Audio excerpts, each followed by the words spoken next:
articles in a range of geography and regional science journals, including Annals of Regional Science and Papers of Regional Science, where Alexandra is the Claudius.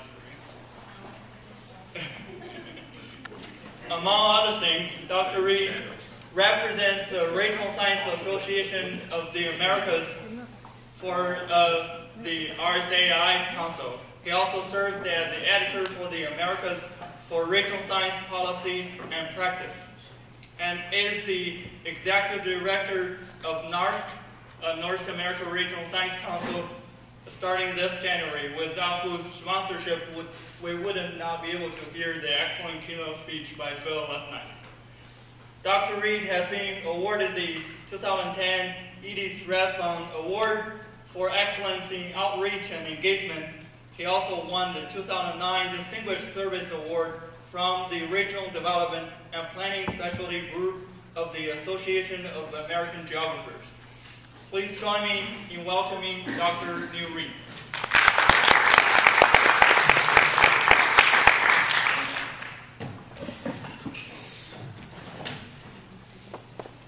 Okay, thank you, Wendong, and thank you to the SWANK program for making my visit here possible.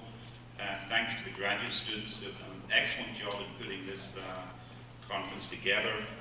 And what I'd like to do is, my presentation this morning, you can see the title, Regions, Clusters, and Institutional Change at all universities. First of all, recognize my co-authors. Actually, this paper is under review right now by Sally's Journal, Regional Studies, with these three co-authors. Frank Calzanetti, who's a geographer, but also a Vice Provost for Government Relations at the University of Toledo. Jay Guttrell, who's also a geographer at Indiana State, and Bruce Smith, a geographer at Bowling Green State University. And what I want to talk about today is the University of Toledo and the work that we've been doing in terms of kind of outreach and engagement. And I want to talk about one particular project, and it's a project that's become known in Northwest Ohio as the Northwest Ohio Greenhouse Project. Since 2004, we've been working with the Northwest Ohio greenhouse industry, helping them to identify ways in which they can become more competitive and address some of the economic challenges that they are facing.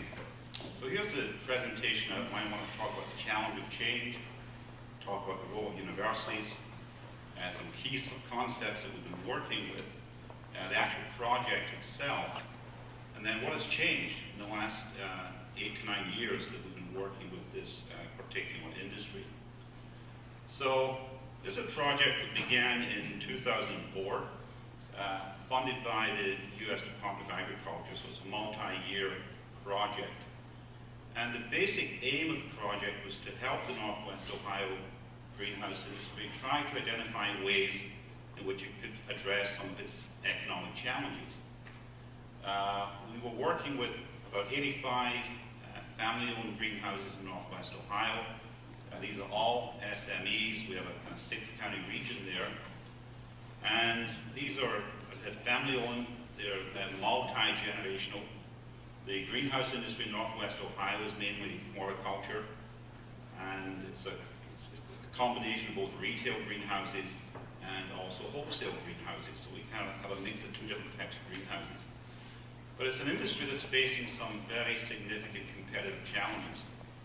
International competition, especially from Southern Ontario, which has a huge greenhouse industry, a market which is somewhat stagnant at best, aging infrastructure and technology. Then when we started working with the industry in 2004, one of the things that Rose was telling us about was this issue of high energy costs, the high cost of natural gas, which they were using to, or still use actually, to heat their greenhouses. So this was the industry we were working with. We were given this money by the USDA, and the kind of charge we had was trying to find a way to help the industry address some of its competitive challenges. And as we sat down to think about this project, what we realized is that there were some common challenges that all the greenhouses were facing, whether it were retailers or wholesalers, whether it were big or small, and that some of these challenges were common to all the greenhouses, but at the same time there were challenges which were too big for the individual greenhouses to address by themselves. Because quite simply they didn't have the resources, they didn't have the time, they didn't have the money, they didn't have the expertise. So the approach that we took was that we could work with the owners of these greenhouses.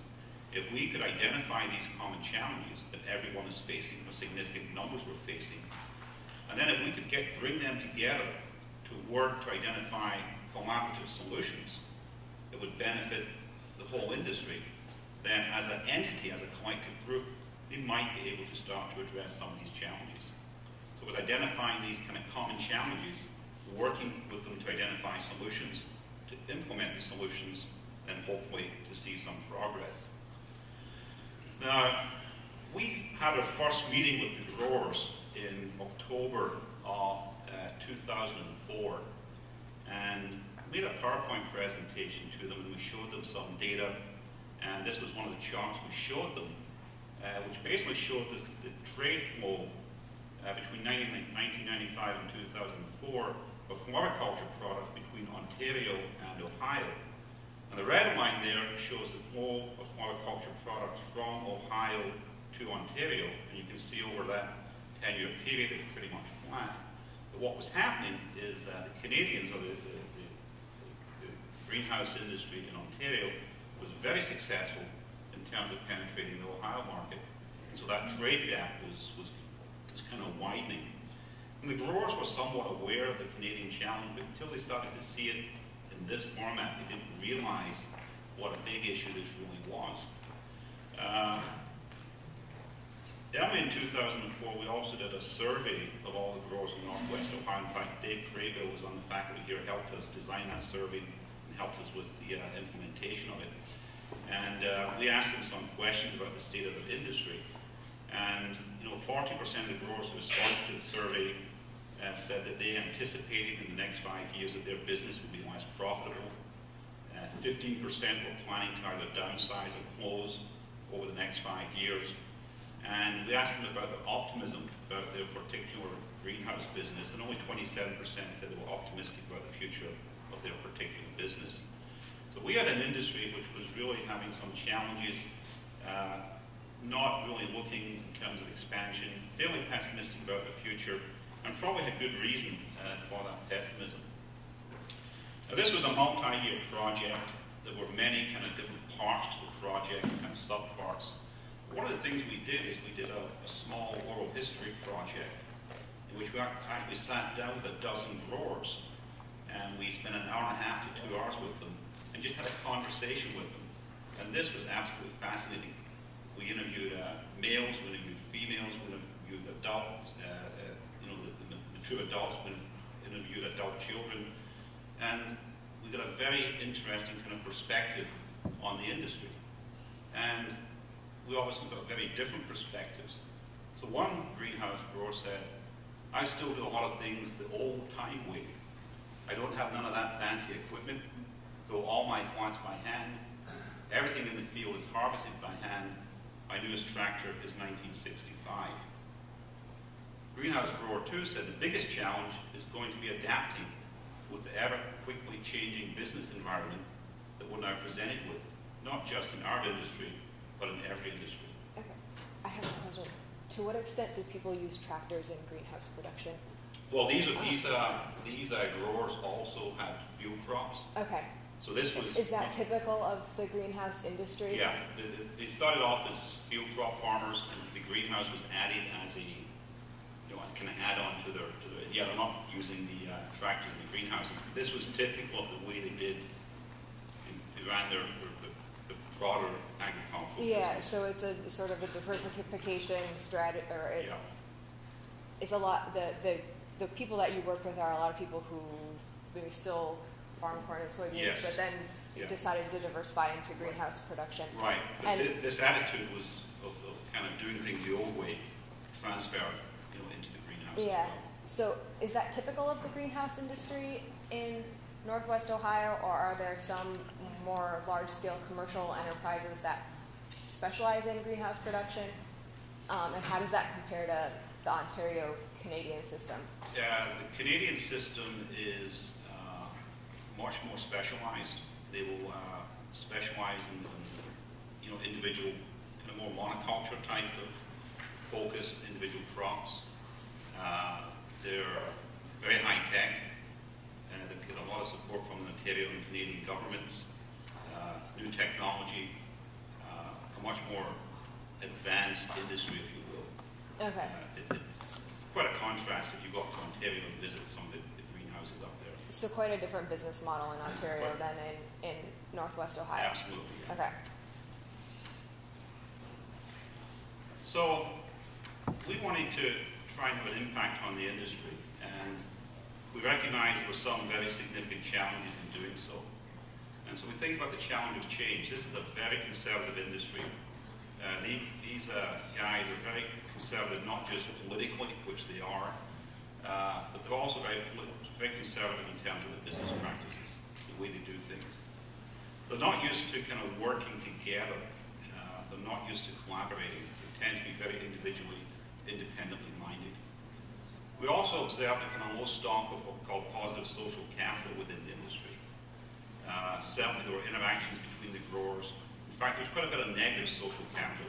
You discover that someone's grandfather had upset someone else's grandfather, and those types of bad feelings continue through generations, kind of inter-family feuds that go back generations.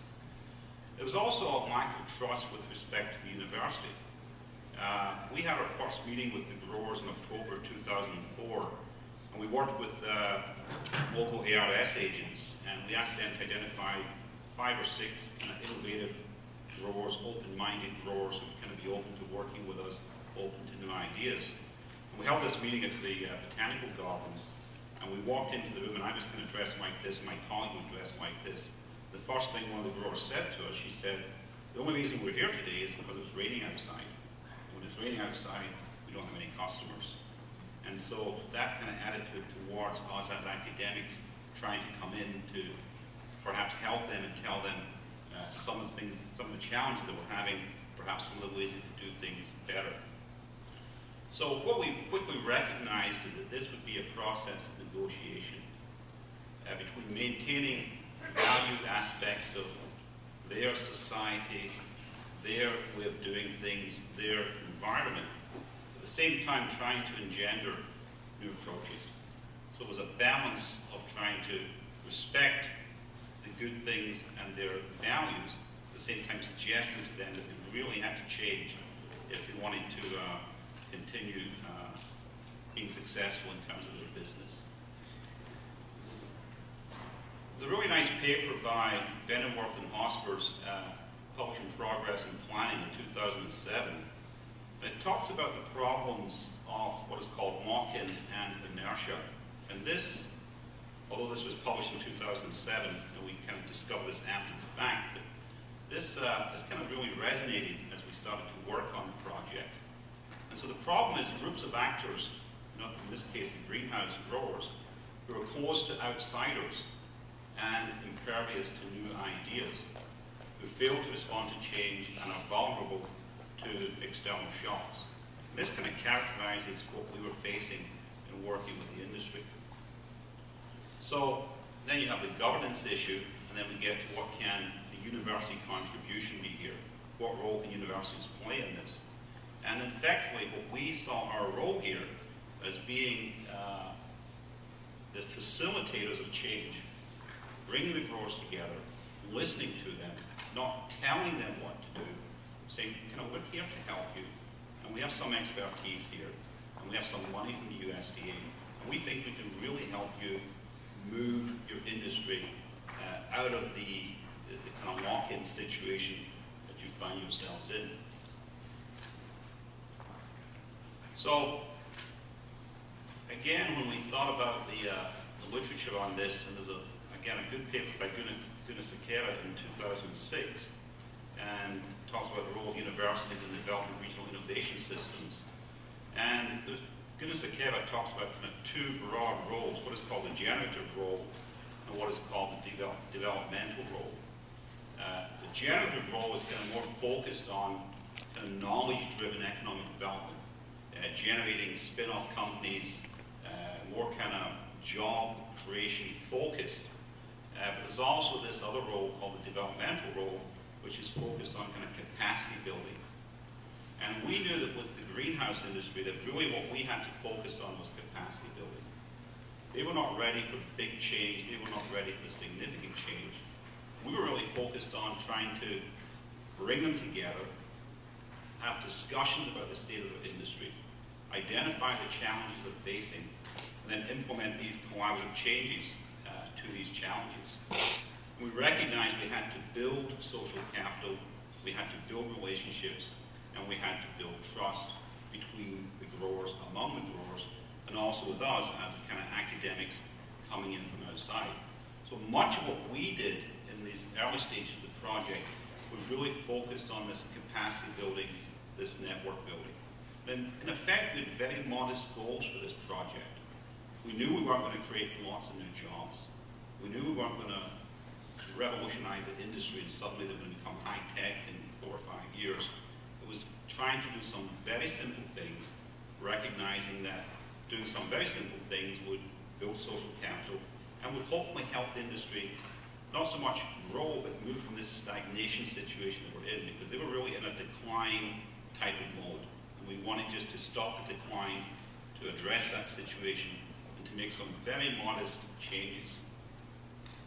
So some key concepts that we started to work with, joint action and collective efficiency, social capital, the idea of local bars and global pipelines, then the idea of what we call absorptive capacity.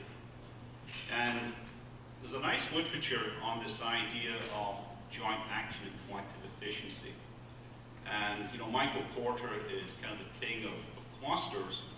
And even Porter recognizes that the mere kind of co-location of companies is not always sufficient. Certainly you get external economies of scale, but you can do more than that. And that's really where we get to this idea of what we call joint action. When you take the economies of scale that you get, external economies of scale, you certainly take advantage of those. But when you can start to get an industry, the members of an industry, to engage in what is called joint action, coming together and working together, then you get this thing that Schmidt refers to as collective efficiency. And there's been a number of case studies that have kind of looked at this issue of collaboration within clusters, and particularly in the developing countries, and they've really shown how coming together, identifying these common challenges, common problems, and working together to address them can really have some significant change.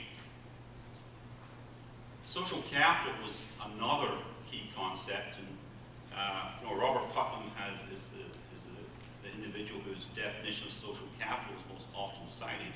I came across this one by Cohen and Prusak, and I kind of like this. It talks about the stock of active connections among people. It talks about trust. It talks about mutual understanding.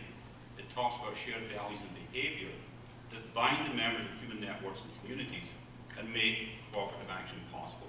And this is what we were trying to get to here, was this idea of these individual greenhouse owners coming together to engage in collaborative projects. Local bars and global pipelines was also another important set of concepts. And initially what we were trying to do was increase the level of local bars within the industry. Because we had 80 plus greenhouses that were kind of working individually, competing with each other in many cases. We wanted to bring them together. We wanted to create connections. We wanted to build a network. We wanted to create local buzz. But at the same time, we were also aware of the fact that you can get over-embeddedness, which is too much local buzz. In other words, all they're doing is talking to each other, and you know, where do those new ideas come from? And so this is where global pipelines come in. The idea was to try to bring some new ideas in from outside. But initially, for the first 5 or 6 years, our intent was to try to increase the level of local buzz within the industry. And as we looked at we did some social network analysis, and we looked at the connections of the growers, and we saw that very few of the growers had connections outside of Northwest Ohio. But we wanted initially to build this local buzz, and then come back to global pipelines once we had kind of built that stock of social capital internally within the grower group. One thing we were concerned with was this idea of absorptive capacity. And this is basically the ability to assimilate information coming into the grower group from outside. Now, initially, we were, as the university researchers, we were the source of new ideas and new information.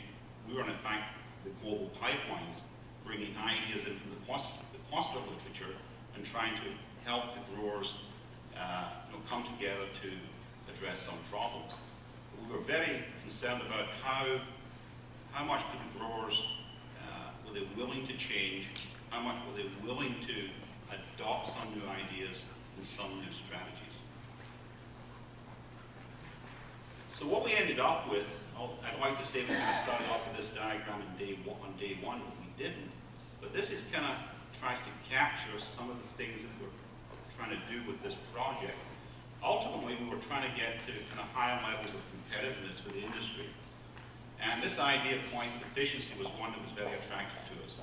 If we could combine external economies of scale with joint action, then we get to point of efficiency. If you get point of efficiency and you get some successful projects going, then you can strengthen the industry's competitiveness.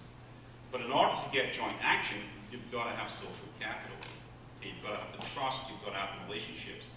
So we saw this as some kind of circular process in which if we can get some joint action, a successful project, okay, that leads to some success. The very process of having a successful project builds social capital. You can then move to kind of higher level projects in which they can do more complicated and more sophisticated things. So this was a kind of key here. How do we build social capital within the industry among the growers to get them to engage in joint action, to do some successful projects that would help them in terms of being more competitive. As I said, we're also aware of absorptive capacity, local laws, global pipelines, and part of this was also trying to identify the common economic interest. Why should these growers come together? Why should they kind of step out of their traditional way of doing things and start to do things a little bit differently? And so we did SWOT analysis, and we looked at strengths and weaknesses, opportunities and threats. We focused on bottom-up engagement. Again, this was a project in which we sat down with the growers and we said to them, you tell us what your visions are for the industry. You tell us what your challenges are. You tell us what your problems are. And let's try and figure out together ways in which we can identify some solutions. So this was kind of how we kind of characterized, large pieces of what we were trying to do. And this kind of helped us to start to organize our thoughts. So let's take a look at the project itself.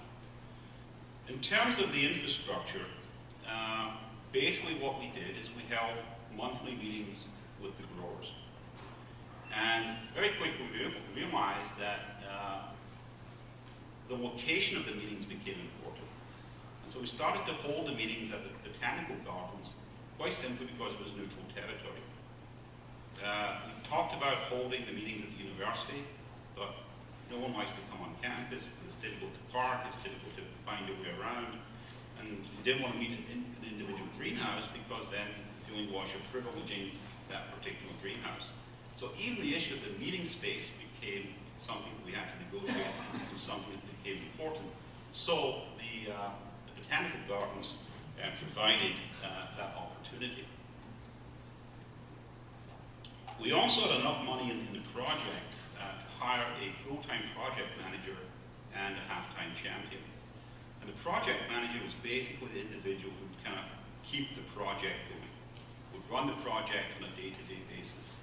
Obviously myself as an academic with other responsibilities, so we had to have a kind of point person who was there running the project. The choice of this person was actually quite important, and we identified a very well-qualified individual. The individual we identified, a guy called Joe Pomaki, had actually ran his own small business. He ran a dry cleaning business. So he knew what it was like to run a small business. And so he could talk the language of the small business owner. He knew the challenges of running a small business. He'd also previously worked on campus on another project on alternative energy. So he knew the kind of university culture and some of the challenges of working with university systems. And thirdly, he also worked as an economic development agent with one of our suburban communities. So he knew the economic development process, and he knew that language. And this really was an economic development project.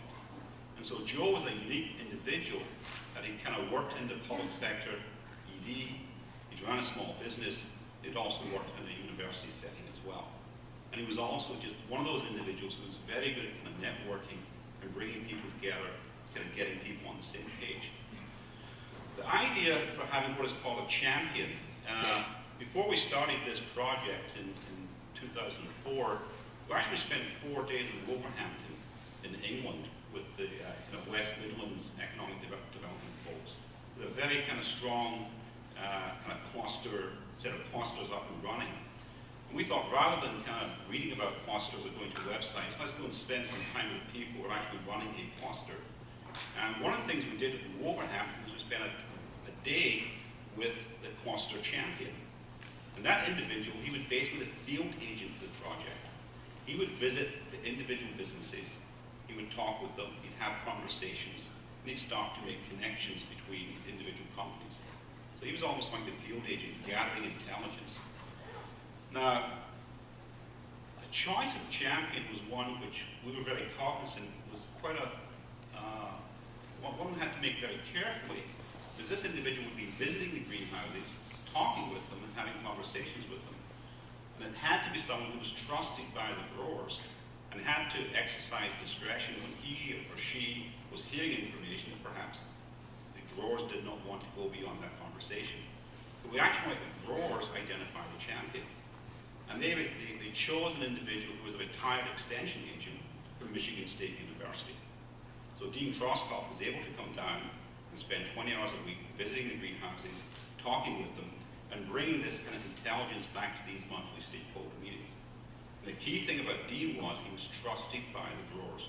He could walk into the greenhouses, they knew they could have conversations with them, and they knew that he would only take that information which was appropriate to the project, but he wouldn't divulge anything that he knew would be perhaps sensitive or something they didn't want to get out into the broader public. So basically our job here was to guide and facilitate this process. We had the staff on board, and our job was basically to help the process move forward. So that was the infrastructure. So we had our first meeting in October 2004, and as I said, we started to meet on a monthly basis. And we started to think about the first project. And this was going to be a project which we knew had to have certain characteristics. Because these growers were small business owners. They were extremely busy. The very fact that they could come together for an hour and a half once a month was impressive. But we knew they didn't want to sit in meetings. They wanted action. And we were going to lose their interest very, very quickly if we couldn't come up with a success. So the first project had to demonstrate the value of working together. It also had to have a very high probability of success, because if the first project failed, the growers would say, this isn't working, I'm going to step away. It also had to be a project that was non-threatening to the growers. In other words, it had to be one that they felt very comfortable with. They weren't really giving up anything. We weren't going to ask them to, tell us about your sales and your profits and, kind of company information. And it also had to enhance the stock of positive social capital. And so this kind of quote here by Lorenz was interesting, because it talks about small risks as followed by larger ones and commitments progressively increase.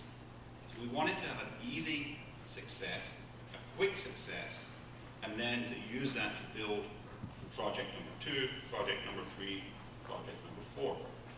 So finding that first project was very important. It had to be successful, and we had to do it very quickly.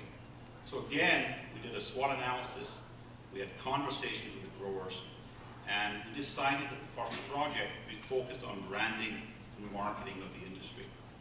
The growers told us, we're very good at growing product, but we're very naive when it comes to marketing. We're actually not very good businessmen when it comes to the branding and marketing of what we produce. We could get some help here that would really help us.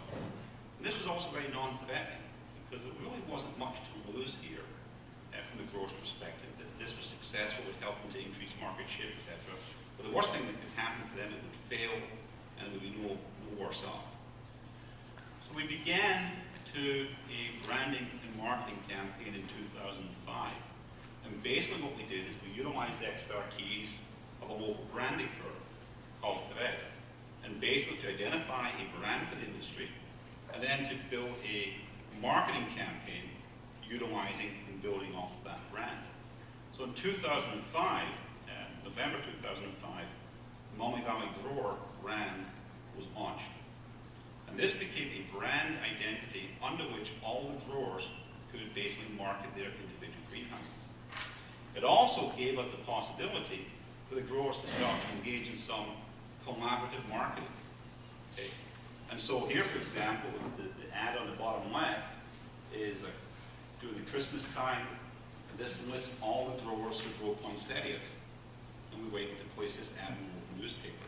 You can also start to pull marketing dollars and do things that you couldn't do before. And then we have things like calendars, T-shirts.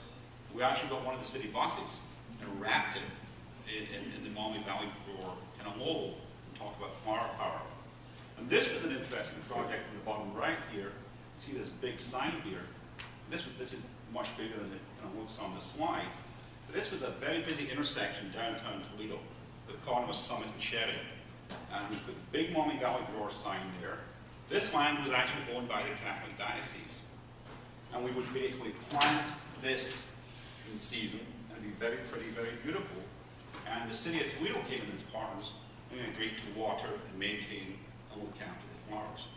This was not just the growers working together, bringing in the Catholic Diocese, bringing in the city of Toledo, and beautifying downtown Toledo, at the same time being able to market industry. So that was the first project. And obviously when you begin a project, you've got to continue the project. Okay? So it wasn't just 2005, we stopped, but this has continued up until the present day. So that was a success. It was a success, we couldn't measure the success in terms of sales immediately, but we could have a success in terms of the growers coming together and working together and building this social capital and this trust within the industry. The second project that we decided to look at was the issue of energy costs, natural gas costs. Now in 2004, 2005, natural gas costs were very high. Okay, so this was a period of high energy costs. And we thought this project was about reducing energy costs. And in times of high energy costs, it was about reducing energy costs. But when energy costs came down in subsequent years, we realized it wasn't about reducing energy costs, it was about reducing the uncertainty over energy costs. Now we thought this was going to be a really easy project to implement. The idea is you come together, it's kind of like the Costco model, you buy more, you get economies of scale, and you reduce your energy costs. Now, previously what had happened is each individual grower was purchasing the energy by themselves. Come together, make a bulk purchase, and we all save money. But it took us about a year to convince enough growers to come on board to participate in this project, even though they knew they were going to save money. And what we were fearful of was giving up the independence of their decision making. Because they recognized that if this project got successful, and 25 growers were involved, for example, you couldn't have 25 growers making a decision. You had to have a subcommittee representing the broader group. And they knew this. They knew that if this was successful, the decision as to how much natural gas to purchase, when to purchase, what cost, they would lose that independence. Despite the fact that we're spending lots of time researching markets on the internet and trying to figure out when do I buy, how much do I buy, they were agonizing and second guessing themselves. But it took a year to convince enough growers to come on board to get the critical mass to make this successful. But we did bring in an energy consultant who basically worked with the growers and basically provided their expertise and intelligence. Now, it took us a year to get this project up and running in Northwest Ohio, but then something surprising happened. growers from other parts of Ohio contacted our group, said, we hear you're doing this energy purchase as a pool purchase. Can we get in on this? So very quickly, it expanded into a statewide project. And so right now, this Molly Valley Grower Buying Group is basically purchasing natural gas for any grower in Ohio that wants to participate in the project. And so this was interesting, and it was difficult to get it off the ground. But once it got off the ground, it really blossomed, and unexpectedly so, quite quickly. So what we now have is a statewide group that meets by conference call once a month to talk about the natural gas market. And the growers also get the benefit of each other's knowledge and expertise, and they also have this energy consultant who can come in and tell them, well, here's what we think is going to happen, here's what we recommend. So this was a big breakthrough for us, because this really took the growers beyond their comfort zone. Now, not every grower participates, still some choose to do it the old way, but the point is now we've got enough of them who went beyond the comfort zone, really to start to work together. Yeah. Sorry, in Northwest Ohio, what would you say is the percentage of growers that actually are in this field compared to the one that decided to stay out? I would say about 30% of it right now. Now, when they get in, they tend to stay in, and so we can every year we try and bring additional ones on board. So we do anticipate that will grow. But about 30% are in right now.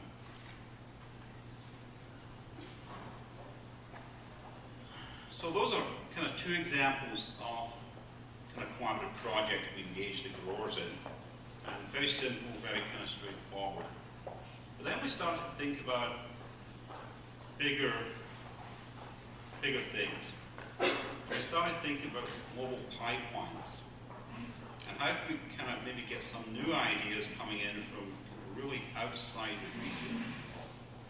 And we had a local ARS scientist who had some connections with the Flanders region of Belgium and suggested that some of our growers could perhaps benefit from going to Belgium, going to Flanders, and looking at the industry there. So 2010, 2011, we did 2 study tours that included 7 growers, university faculty, project manager, and the project champion.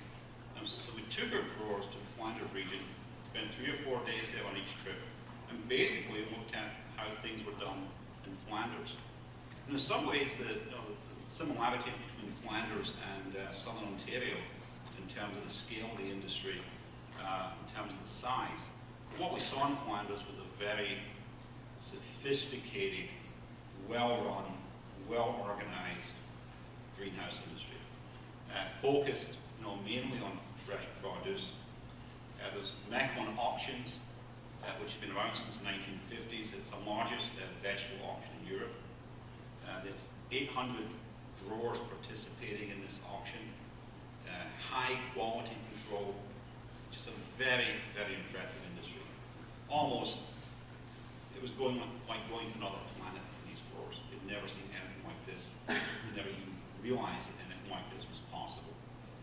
And here's just some pictures, from the Flanders region, focused on individual crops. You've got a greenhouse, all these grow is peppers. Another one, all they grow is tomatoes. And then they have this very high quality branding system. They use the Flandria brand, and they really, only the highest quality produce will get the Flandria label attached to it. So we showed the growers, what the possibilities were in a very sophisticated way. And then we sat down with them and kind of said, well, what did you think? And here were the kind of, 8 takeaways from Flanders. They recognized that we were at least 20 years behind what was happening in Flanders. We were very impressed with the use of organic media, biocontrols, cogeneration facilities, which I mean, just unbelievable experience for these growers to see this, the possibilities of a very sophisticated system. Now, we did not expect any of our growers to be able to come back and replicate that, because they were saddled with old infrastructure. Okay, it's kind of like when the Japanese came into the U.S. in the automotive industry. They could build these greenfield plants, right? Brand new facilities. You could do state-of-the-art production systems, hire brand new labor. I mean, the Americans were really challenged by that. And our growers were in the same situation as the American auto industry. They could just tear down their buildings and build new facilities. But what we did, we'll talk about Flanders, we'll kind of come back to it. So what has changed over the years we've been involved in the project? We did a survey in 2009, and the growers told us about 55% said that being involved in this project had helped them better serve existing customers and attract new customers. But one of the things we did for the growers, we did a lot of kind of small projects. They would ask us questions. Say, okay, we can do a quick survey, and we can get some responses. We did, for example, a residential survey of over 2,000 residents in Northwest Ohio, asking about shopping patterns or preferences, who went to greenhouses, who went to big box stores, why we went there. We were able to give the growers, for example, a demographic profile. Here is your customer. Here's who comes to your greenhouse, and here's why they come here. Here's who go to the big box stores, and here's why they go there. So here's what the competitors are doing.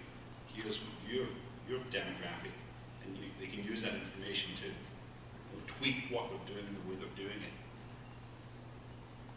The most satisfying result, however, I think from our perspective, is that 80% of the growers said they had more interaction with their peers as a result of participation in this project. And this is really what we're trying to do, build this social capital, build these relationships, build these networks, and build this trust. And this is a couple of social network diagrams. We did a number of social network analysis. This is a social, the top one is 2007, the bottom one is 2009. And this is an advice and support network. So we said to the growers, who do you go to for advice and support? And the red boxes there are growers. The blue boxes are what we call administrators. Okay, so university faculty, and then the project manager and the champion. And so the project manager and the champion are the two big blue squares right in the middle. And what you recognize from 2007 to 2009, and the size of the square is indicative of how often someone is sought out as a source of advice and support. What you notice between 2007 and 2009 is there's less reliance on the project manager and the champion, and more reliance on their peers for advice and support, because the red squares are bigger in the second diagram than in the first diagram. So again, this reflects this idea that growers were talking over each other. Now, we always see a role for the project manager and champion, but ideally they would disappear and the growers would kind of do this all by themselves, but that's never going to happen because they need someone to coordinate and facilitate activities. Nearly 60% of the growers told us that they had enhanced access to university researchers as a result of participating in this project. The university was no longer this place on Bancroft Street that was just this ivory tower. It now became accessible to the growers. They had connections into the university. They knew they could call someone when they had a question or thought the university could help them or do something for them. So the university became an accessible place for them. And then nearly 60% of the growers said they were more optimistic about their future as a result of participating in this project. That compared to only 27% in 2004. We thought this was an important finding because optimism is an important idea, especially in small-scale family businesses where adult children are going to take over aging parents. Adult children are well-educated and who have had opportunities outside of the industry. And it's important that optimism is there for the adult children so that they see a viable business for them to move into once their parents decide to retire, rather than sell the business, close down the business. They see a viable business opportunity for them. So in terms of the Flanders trip, we didn't expect huge results from this. This was somewhat more informational to the growers to see, let them see what's possible. But since the Flanders trip, one or two of them have kind of expanded into food production, tomatoes in particular. And, you know, like other parts of the U.S., there's a kind of growing local food movement in Northwest Ohio. So connecting growers with local restaurants who might be interested in buying their tomatoes. There are one or two kind of experimenting with those ideas. They have done some small experiments on alternative lighting methods based on what they saw in Flanders. We've seen some very positive results. Even simple things like being more aware of branding and the importance of packaging and how you present your product. You know, dedicating more effort to improve the look of their product, their growing tomatoes, the taste. And we actually did these photographs here all come from one small greenhouse we have in Northwest Ohio. This is an interesting case because this is an individual who just moved into the industry. He previously worked in the construction industry in Northwest Ohio. Got out of that, decided he wanted to get into the greenhouse industry. And he's used this project just to kind of suck up information. He's came to meetings, he's listened, he's asking questions. And he's built a very small greenhouse, started to grow tomatoes, and tried to replicate on a mini scale what he saw in Flanders. And so it's a very small success, but it's the idea that one individual has kind of taken those ideas, was in a position where he could build his greenhouse, customize it to kind of state-of-the-art ideas and technology, and has, you know, started producing, you know, some heirloom tomatoes and done it in a very fairly technologically sophisticated type of way. So, kind of concluding remarks, I think the university has played a key role here in changing the attitudes among the growers in the region. First of all, towards each other. You know, they've kind of moved from this to this, you know, sitting around the table. Also changed the attitude towards university, that we are now a resource that they can come to, we are there to help, and we have something to offer. And also changed their attitude towards their future. This idea of optimism and the idea that they see a better future, and they see opportunity of coming together and doing things together. They see the value of collaboration. I mean, one grower said to us, I no longer feel isolated. I know that I've now made relationships, and I have peers, and I trust them, and I know I can have conversations with them. The project has transitioned from kind of being heavily driven by the university to almost the stage now where we're hands-on. I don't go to the monthly meetings anymore. They're kind of running this by themselves. Okay. All the project we engaged in, we kind of provided seed funding for the advertising. They're now completely self-funding these projects. So they realize that if we pool our marketing dollars, we can get a bigger exposure and a bigger return on investment. They are still, of course, resistant to the big changes. You know, we're never going to get to what they have in Flanders. We might have this one person who kind of takes the ideas and kind of runs with it, but they're still resistant to the big changes. But we knew going in that this would always be the case. We had very modest goals for this project, but I think we have demonstrated that you know, by being patient, by kind of treading very carefully, and by bringing some ideas from the academic literature on lock-in, on inertia, on clusters, on global pipelines, on local buzz, you can actually start to implement some of those ideas and actually see them working, and then use this project to kind of then take back into the literature and to contribute. I will finish there.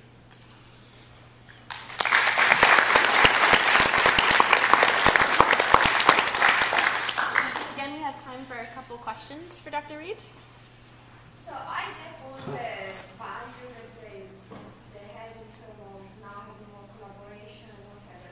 But I was just thinking, you know, since I'm an economist, are you planning at some point to actually look at all these different projects in terms of profitability? get that information? All we can do is we can say, we can ask, has this been beneficial to you? Tell us how it's, well, we're doing better. We're doing better. No chance.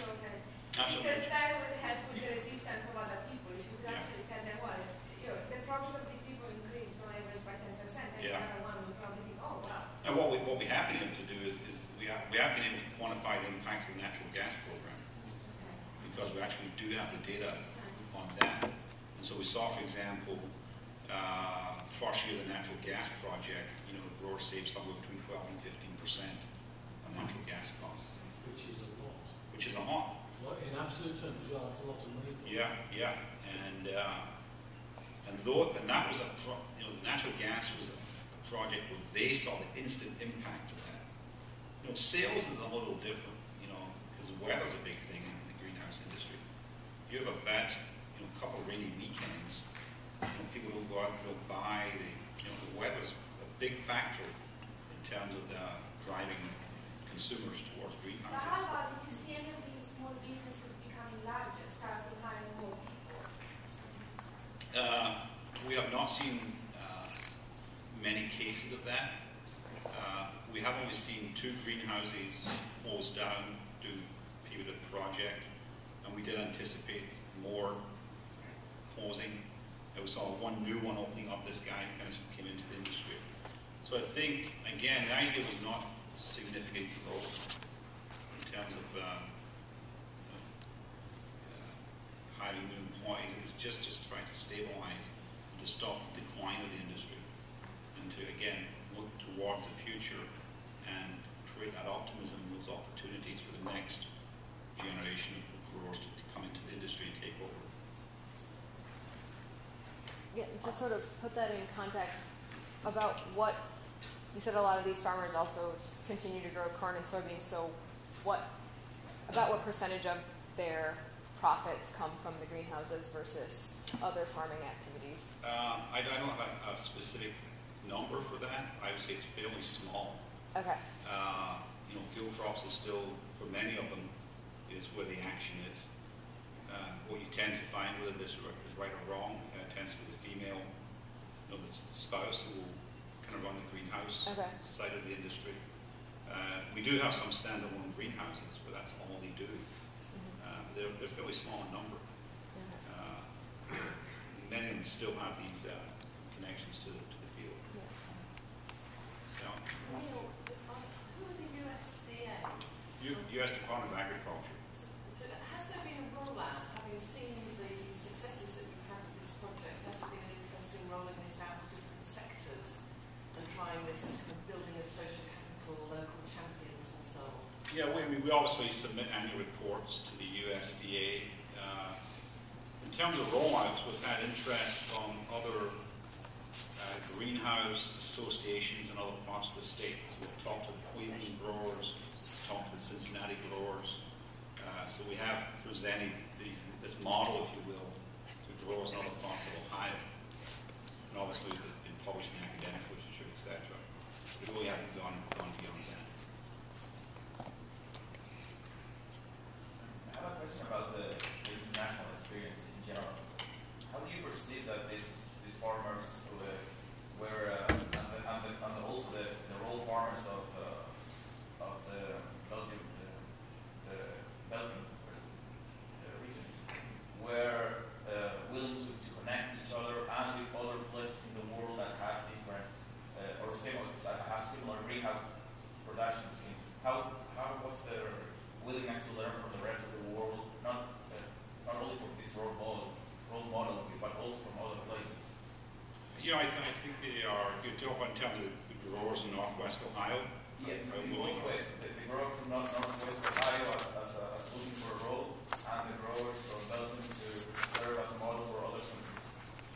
Well, I think we use a kind of personal connection to go to Flanders, but I think the impression we got is they're very open. I mean, obviously they're not competing with us, right?